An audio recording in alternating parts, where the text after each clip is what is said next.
भारत और विशेषकर मिथिला एक कृषि प्रधान क्षेत्र है और प्राचीन काल से ही यहाँ की मुख्य पेशा कृषि रही है। अगर त्रेता युग में भी अगर देखते हैं तो माता सीता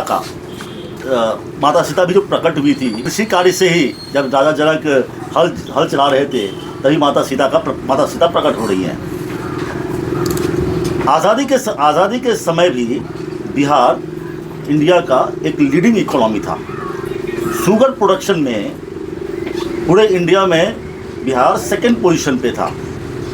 यहाँ पर बिहार और मिथिला में sugar mill, jute mill, paper mill आदि कई तरह के एग्रीकल्चर बेस्ड इंडस्ट्रीज़ हुआ करते थे।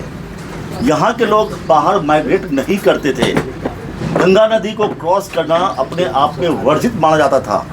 इसका मतलब है कि यहाँ की जो डोमेस्टिक इकोनॉमी है, यहाँ का जो घरेलू अर्थव्यवस्था है, काफ़ी मजबूत होती थी।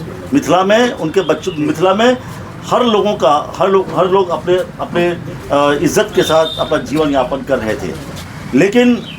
लेकिन वर्तमान में किसी और कारणवश, राजनीतिवश या किसी और कारणवश जब पूरा देश, पूरा विश्व जब आगे बढ़ रहा है, किसी कारणवश मिथिला और बिहार पीछे हो गया। इसका जो मूल कारण है यहाँ का कैश क्रॉप, यहाँ का शुगर इंडस्ट्रीज़ का बंद हो जाना, जूट मिल, पेपर मिल का बंद हो जाना। अगर मान लीजिए ये इस टाइप के कैश क्रॉप फिर से अगर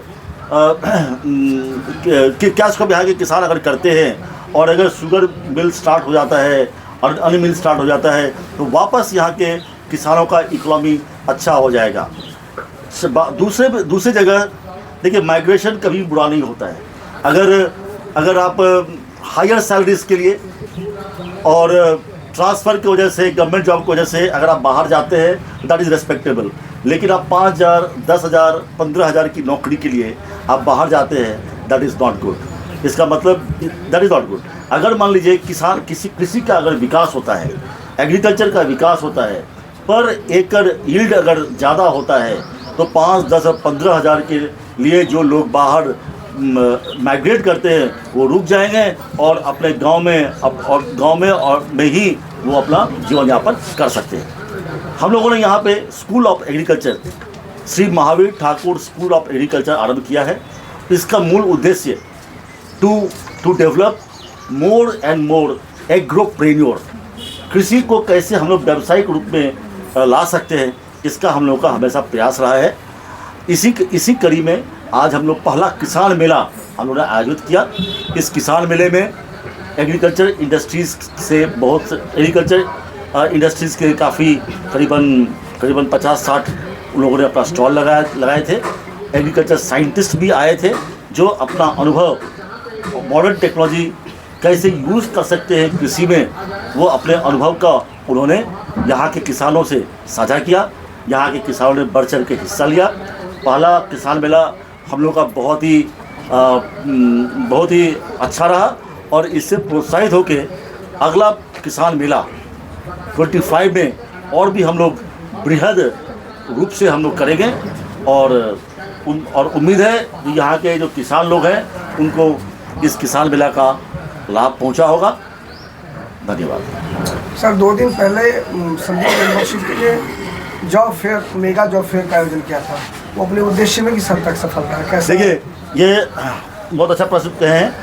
हम लोग पिछले साल 2023 में दरभंगा के मिथिला यूनिवर्सिटी के प्रांगण में मुंबई की नामचीन संस्था मैथिल समन्वय समिति के सहयोग से हम लोग रोजगार मेला का आयोजन किया था और पिछले साल भी हम लोग को रोजगार मेला में बहुत अच्छा आउटकम मिला।